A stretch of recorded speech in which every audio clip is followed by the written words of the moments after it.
아마샤가 여호와께서 보시기에 정직하게 행하기를 하였으나 온전한 마음으로 행하지 아니하였더라. 아마샤가 여호와께서 보시기에 정직하게 행하기는 하였으나 온전한 마음으로 행하지 아니하였더라.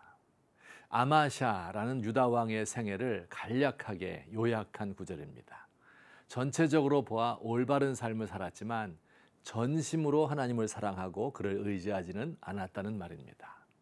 그의 생애에 있었던 몇 가지 일을 살펴보면 그가 올바른 삶을 살았으나 온전하지는 않았다 하는 말이 무슨 뜻인지 알 수 있습니다. 유다는 에돔이라는 나라와 전쟁을 하게 되었습니다. 에돔은 유다의 남동쪽에 사는 작지만 강한 민족입니다.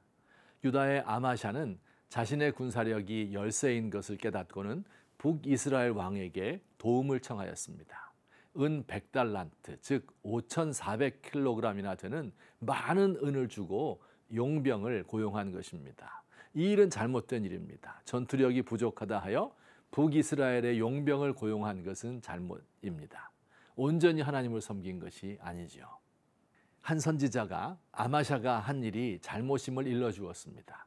용병들은 돌려보내고 하나님만 의지하고 유다 홀로 싸우라고 하나님의 뜻을 일러주었습니다. 아마샤는 이번에는 하나님의 뜻을 따릅니다. 은 100달란트가 아깝지만 하나님의 뜻을 따라 북이스라엘 군사를 돌려보내었습니다. 하나님 보시기에 참 잘한 것이지요. 이번에는 잘못을 저지를 차례입니다. 하나님이 함께 하셔서 에돔 사람들을 물리치고 전리품을 챙겼는데 그때 그는 에돔의 우상을 가져와서 그 앞에서 경배하고 향을 바쳤답니다. 이것은 정말 잘못된 일이고 미련한 일입니다. 어째서 전쟁에서 승리하게 해주신 여호와를 버리고 패전국의 신을 섬긴단 말입니까? 아마샤는 이런 잘못을 저질렀습니다.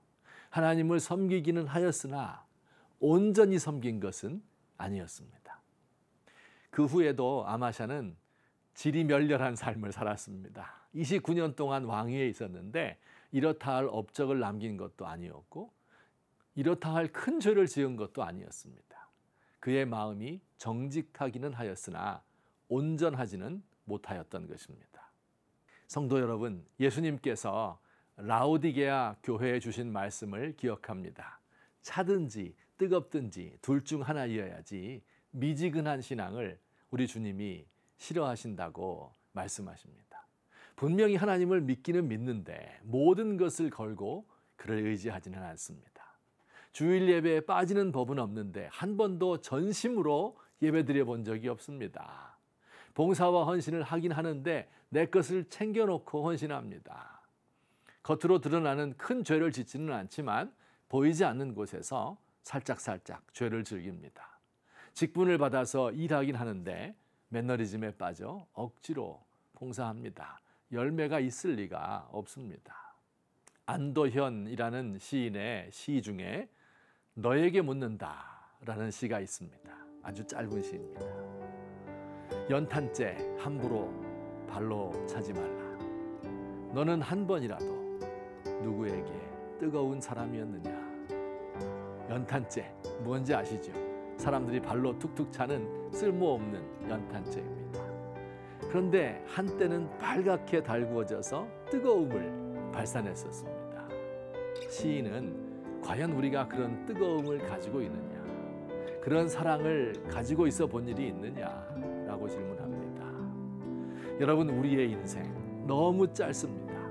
기왕 예수 믿는 거 한번 화끈하게 믿었으면 좋겠습니다. 얼마 남지 않은 삶 전심으로 하나님을 한번 의지해 봅시다. 여호와께서 보시기에 정직하게 행하기를 하였으나 온전한 마음으로 행하지 아니하였더라. 저를 콕 집어 하시는 말씀 같아 뜨끔합니다. 수고와 슬픔뿐인 인생, 우리에게 남은 날을 계수해 봅니다. 남아있는 날 동안이라도 좌우로 치우치지 않고 최선을 다하여 주님을 섬기며 사람들을 사랑하겠습니다.